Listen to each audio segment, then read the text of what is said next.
Hello, Happy Walter is back. Welcome back to the channel. Happy New Year. Sáng nay sớm đi bằng cùng thơ.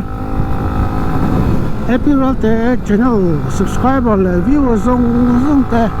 Chỉ phải có một rất là chung. Lấy quý gần lụt đồ đó. First ride 2025 first ride này với nữa. Ở vậy còn ride na. Anh ấy last ride của cái này thì đâu right cut nè mà vô thực hiện cái biết là gì à với lại hiếm là lâu tế và right nan cần mang ngã west result cần phe ngã anh lấy bụi phe dễ là ngã hiện nè cái cái gì là wa cũng cái này đã zrin ni cũng mà cái right nên biết là cái chỗ tao là side chỗ cái chỗ đó một cái này yang di airport lama kan kalanga in Christmas te kum thar te in mang nuam tu la kanga ya kini kan mang nuam lo ang rang viawa kadam lo na in chak buk na sa ke kadam lo wa kan no te dam lo wa kan nu dam lo ko ka yang no nu chu kan ni ya kum thar te pe ka chu roi buk kan thei lo Christmas ke ma in ka thei tro ka tun tum holiday chu Christmas te kum thar in kar vela ka rai thin nang ko kha karon ti thei ta lo ni asan chu soi to ang khan tam lo nei ri min lak buk wa ka ni a kip suan voina ai hun thatak mai thian in right na hun thatak mai min pe a kan right le don dia kala kal ngai mi lo na ni a voina ka kal na tu ri ai zo tang la lo te ni si a chuan kala kal ngai lo na ne kal ngai lo na kal te hi anu ma to na kal rang te hi chu kem chuan ni ram ve jo tin video po an kat doi thin kha nia ti chuan ala lawa he airport atang tai chuan in mini samli paruk let kalania kilometer samli pathum ve le kan nia ka sei fu thina he leng pu airport o tai la tlan chau thei lo ani mo la kong chau bi mizoram hi kong hi chu thau se chuan in tan lu kon tum mut chu airport na dek lau o ne phei chu e khuta buchri lam pangkal na o hira dike he airport lu kha mo ka dia dik kapalam hian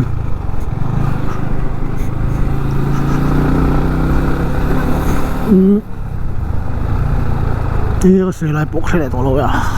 cũng thì cái xe nó sao xe nó sắp ra bốc cái này là một tấm vlogging cái tiếng tràn tiệt thế trong công thì cái phải em mà cái xe nó sẽ chỉ na công xem thì thấy sở cái vote cái đủ độ cái tiếng chỉ na công cho việc xe lăng xuân mình làm hi khơi lại mà hi hẳn là em hi nhân cái xe lâu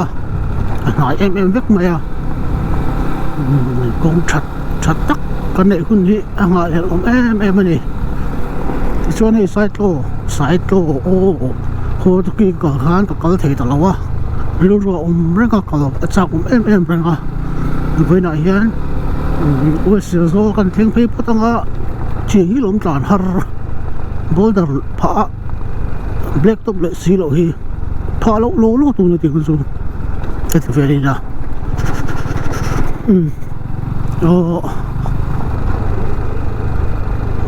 drone te kinga drone hi heng ngai bori red zone ne ya red zone thui khop ma ya thok nei thei lo thina ti thok thei nge bo sai to kol bjan ti thok nge ka du do na cái xe sol te po red zone na a bom phak chuanin an kha an thot ti thei lo mai thei ni an poni se mun rai tak nu ai rai din karon let le a content lian ba chu motor vlogging hi ni a YouTube a hian right ve sa a tam tak so ni le en lo mai the right poi ka video hi to na ka video ko in voi khat en na po ni mai the a right thi ka tui ber ni a mun sang sang a mizoram pon thain kan right ve a chung a son kan right te video te kan da ve thina ti pa in lan chak po ni lawin mo speed rider kan ni lo a tụi con về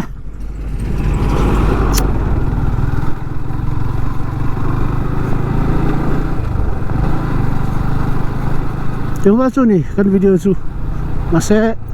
right thì mình đi ở lâu ngã khóc mày cần right từ lắm bằng khá nín mà trong vlogging cần từ lắm bằng khá nín hay cần thả tên là sao bốc à những trên đi là official ship cái nó cần chua khá nín mày à comment tiền đâu thôi hiện Ivan mình tập tí áo về gì à nè cần mình vô các hun lại cái chuyện mình lâu chôn right thì har đậu mày nè mình ngay đậu mày nè sự bằng xuân cái right card em sẵn bạc chú các bạn lâu chú tôi sẵn nè sẽ mà anh khăn gì mà hi energy cái này lâu cái thì tấp bằng mà anh khăn cái phụ tổ lâu nè cái right thì bé right bây giờ lắm bằng YouTube video đó xem hay mình content hành xem bôi cái thật setupตัวcái thì là mấy đi mà sẽ right hi anh ông nã cái nín anh lâu right nó sao anh ông nã thế anh lâu bộ tổ vàng in bây giờ bộ tiền cái tech suốtเลยà nhưng mà chỗ này chỗ anh cần tí bộ cái ngã riu ông tiếp bộ cái nín xe tôn lệ ngã tiền khán bây giờ cần xe vắng với nợ chỗ anh nếu mà ngắt thì nó thì với sẽ rồi về cái chỗ black top con đòn lâu này cái chắc khí airfield runway với cái này làm bằng hi runway với cái này cái này hiện cần tầm xuân bắt theo nên nó mới tiệt cần tầm xuân rồi thì cần dính lúc đó na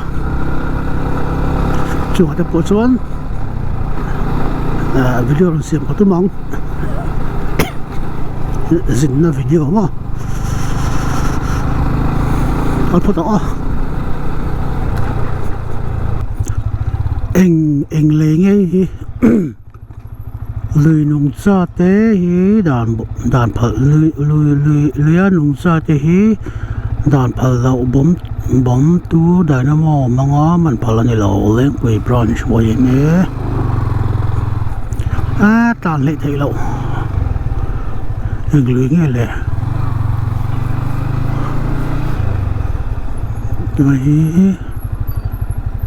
với sự râu rắm xuống nông gia thì hùng hậu tất anh ấy xin lại đại nam mô lệ tu mang mình phở anh ấy lâu này vụt thi thu cái gì nó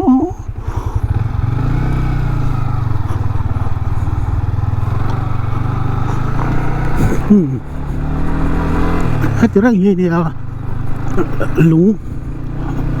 tầm xe lúng trâu té tu có lộn xe tin vụt đất xả bốc xe mà tàn lệ thấy đâu nhỉ thì thà béo bé công bèn chuông lom ta chung ngắm bằng tàn hiện site lo kan po chho do na nói kal hian ho taki te site we sel zo kal na ni site lo ta kan ti soisual we sel zo chho na ni a tama hian ho taki po pe te ya site lo kan kal ma sanga holama we sel zo la kan lu tang trang hiền hay mấy công hiền nên sai to khá bộ hoa xuống rồi bà peng lại đâu nào lúc sai rồi được sẽ hậu tàn các em chú ni mấy ạ cả bố em là vòng số mỏ airport này nè thọ nào thóc niệm thế khóc mày sẽ tuần con công hi ở chợ bia wa tàn hara tin company motor tan về răng bốc an tan khoe mẹ mà sẽ tăng su dâm liền thì cho cả lão khóc mày các khu hi là rẻ lẩu lẹ là các khu à hey các sẽ tăng hi cái cái nào tiêu sản lâu gần hay đến sẽ phải cái video sản xuất các sẽ tăng hi anh là sao khu hi ở lúc này nghe các sẽ tăng này chọn ở chỗ hay các sẽ tăng rồi làm bằng này dry cup cái gì anh gì anh mà số có xí rồi anh tiếng mà khu khét ăn hi thấy đâu có người chỉ nào tụi này anh cái này mẹ có ô tô bơi là tham được ru đó nè Nili bol về có sự kiện này nuôi tắc tắc này có chỗ rồi hiện cái rồi zo mấy kan tuma mi dum kong lai an ta an shadon chung lo phai phei hi ho to ki tlang thei khani a na se tlonga le om lo wangin ka tlang thei to lo khan e kan right nan ber pun yung wa chu ni e sai to ka chak na chan chu Mizoram a khote ber nin ka sia ka resol kher lo me thei in pariat oma in pakwa ma pakwa na ka chu an kho zir tir tu hundang atang zuk om ni om ta ka ni ka shin ber alo pung to em sing te lo om bel to em ti ta kha kan kalang tum tum sang ni som ni panga January la hianin kan shado na ni chu ni ka chak chan chu aku akan til moi le rop ki tak chu om khar lo mai thei ase satlaya kho upato tak khatila chen kan lo om to chuan san ka to chak ve ship ni sai lo hi mo question sol ka chu plan B nia plan A chu sai lo nia atira kan soi na fak ngam lo chan po kha ega mo ka tlang thei lo pa ta po kha lo om ve chu na ka soi na ngam lo petrol hi a full lo wa a full in kala lo wa HP a hata leng pui enge thlona lem toilet bula han kala am ka te khol lo chi a petrol pump om to si lo hai ka tan pa a dai tu ngai la petrol safety ang bring kan tan bok nga dai he tu ngai ma yang okay petrol hi an niam to dek ki jon ro boi ngau noi chi kan ya thun khau dai du chi mo phai man lo tu ka ni to bara in sai thena pon la chu tiang chi chu kan ya ka tiang machine khan ya a san chu ngai sam tak thing no na la ri lom ti atlan chok mai thei te pon ma ka chu ka tiang ka ni lo wa khung lo ka petrol zo hi ka lo per ni ya kalak tum na khol lo che khong long kalak thei lo pha lom khuat aro ngat le mai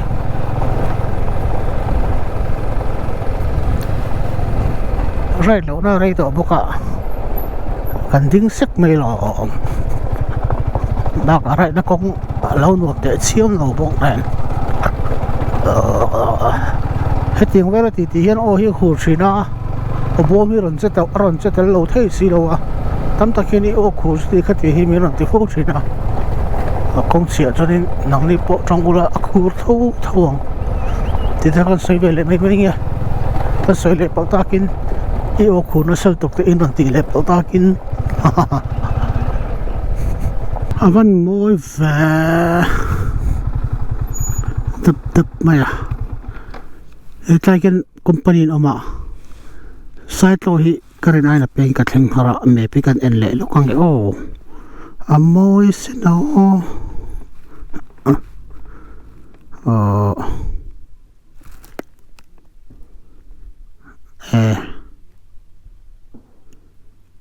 la thleng lo do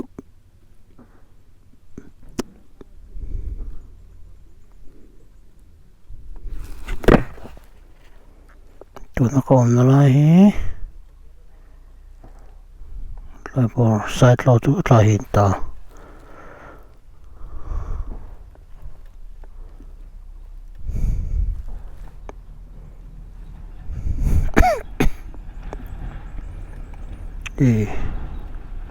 side low no signal to lo moi thang lang với khách chú Airtel là signal om cái lại lo còn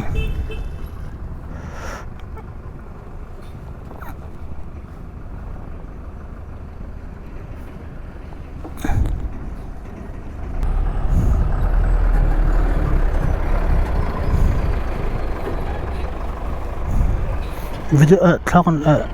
ulang dei map con en lo lo te am khu tan che le ngal tan khu dong tu ko ngai ol ngai tu andar som pakhat le ni som tum paruk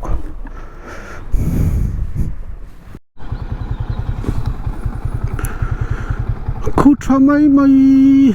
nó hẳn bổ đôn tắc em tan tìm lâu thầy rốc cái mấy xí mò cái tàn đâu nữa là ngay bố rơi bên nó hoàn tí về bố số nó hoàn tí thế càng ngay bố về trong khả bền đủ mẹ bắt lần nó chuan xích nó lỏng trả lâu tụ cả đồ mẹ lấy thầy đầu tiên gù mẹ biết hết tiền ý một lấy thầy lâu à một thầy lâu khoa hay này ấy thỉnh càng hay bị khó chừng cả đâu anh nghĩ một thầy lâu chuyện à cái này liên tục lâu tụ sinh một chân số khá phụ dọc mình số tầm em thì phật nạ để cho tháo được vấn xem mò Google Map bring nó sẽ được cả địch lâu đâu ở trên tràn trên đi thỉnh càng về lắm mà phiên thủ tấm mày cũng hiện xem đón thì cái này vai tầm em mày rồi sau thế mình trả lời vấn đề tôi hay bố là lùng hiên phá lỗ ta anh phá anh black top xí đồ anh ta nó sợ mà nó sẽ vượt chạy em thu cái này khu chán đi à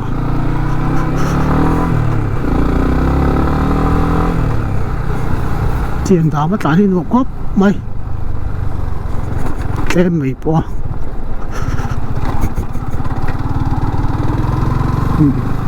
khi lúc đó bỏ đến chấm đâu ur đó mình xem về đó nhang con cái khơi tai mình bôi hàng trẻ em mấy sẽ là anh cắt bộ này hàng trẻ em mấy sẽ là anh kiếm này phải phải việc mấy đi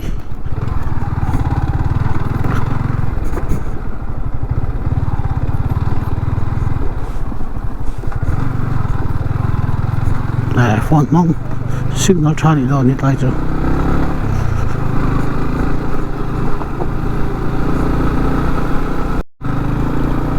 cái này ai thêm har mẹ pan anh turin anh mà anh thấy đó bốc xí rồi ạ hết tấm bằng hai ông cái này sai lo chú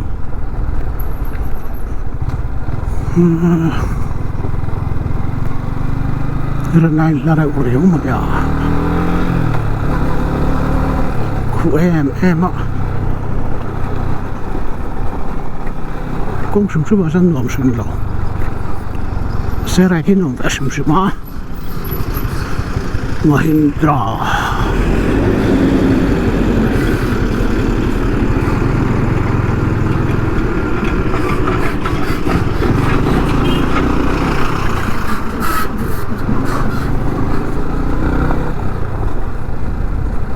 Dari kop ma nói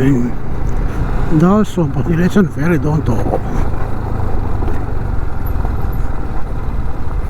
chim lu check mày ngạ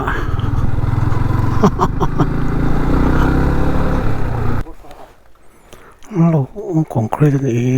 ăn bội thôi à trả xe cả side lo पता है साइड को पता है वो तो लास्ट में एकदम लास्ट में नहीं वो ऊपर में ना आप गया क्या छठा वाला रास्ता गया मिट्टी हाँ इधर से दूर है क्या इधर से 3 किलोमीटर 4 किलोमीटर होगा ठीक है शुक्रिया भैया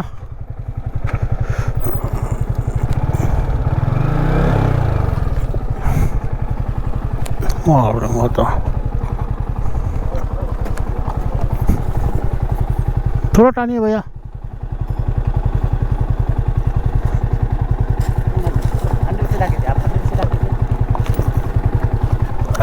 ठीक है चलेगा अभी बस बस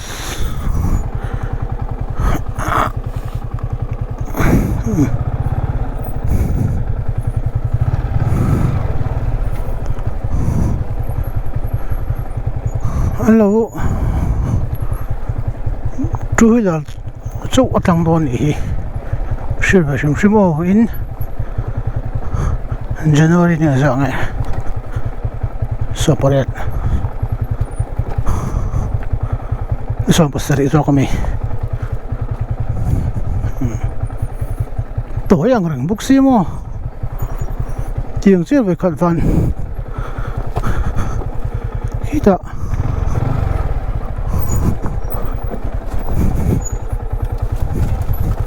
selfie tlang kal khan lo ti to boka a he sira han kal thei lo hei tu na bo sira kal le thei lo vale tak cups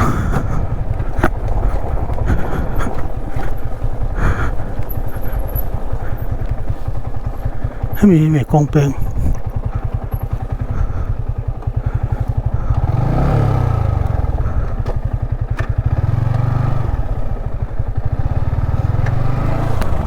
có bố tôi về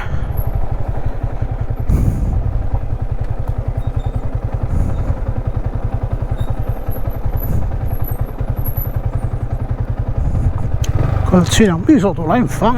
em bốc xí mô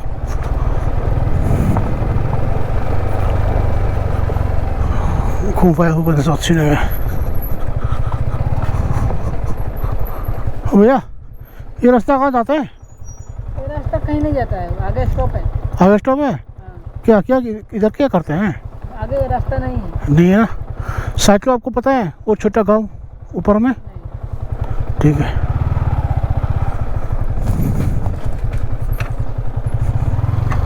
हाँ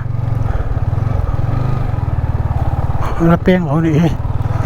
नची नेแบบกันตายบัวก็เราวักตัวเราเป้งเขาโม่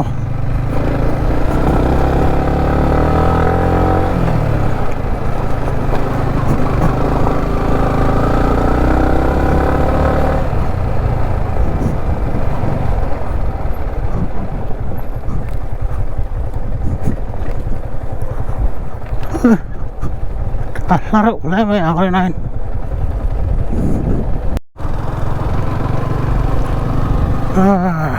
misau kopta misau motor val tu tak kau ahian kerja tak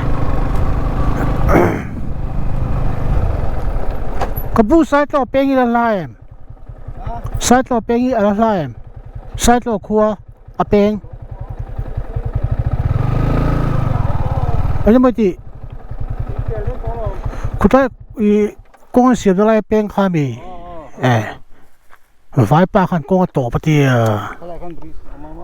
bây giờ khăn toàn số tậpตัวmi,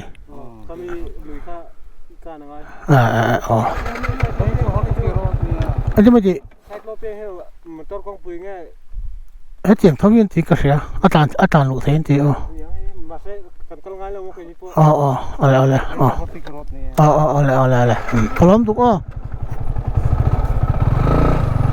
It was at this moment that he knew he fucked up.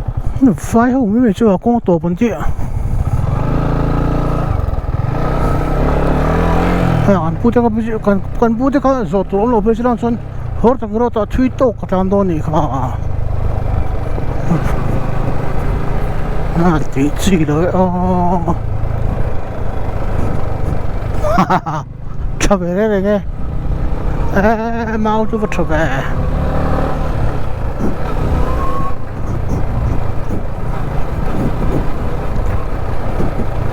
thỉnh trăng xin lỗi xiềng con thỉnh trăng công tất tất ai cho mẹ phí mẩn thấy bốc xì đâu ạ dẫu mấy tôi làm lộ hiền thiếu lý ập bồi theo đủ khóc mày à cái bố về từ rượu bố như là vin ập bền là tụ là bền là vin bố số này thao con số rượu cái này mà xe có bạn đấy à lát tắc khi cái tàn vắt mình ngay là vợ cái bố thuê vắt ngay rồi này bố tu mà xe bố lên lỗ tu thì không có ngay ở gần lên đấy á vài con tổ bên tí ở hàng ăn tràn sầu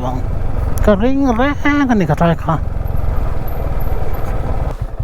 son kan sutat ling sukat lana ko to panti bang han ipo han tai top mai mu katia vai ber khan ko to pati bang khan lo ni top silo site lo kati lai na sabuk silo wa yang ma bot velen tar buk silo wa ni chau vak se pati chi don ve te hian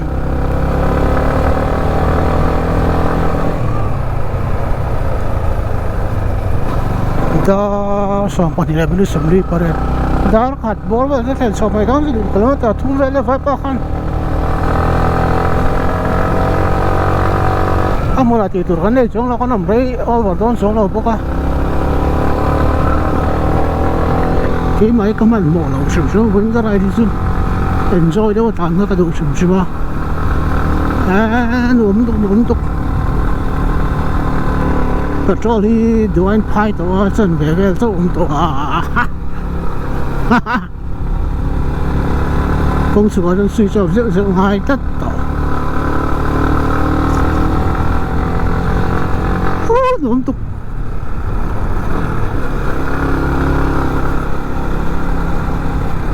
nè mình có đạo con lai về rồi nó tăng ở thì đó mình lệ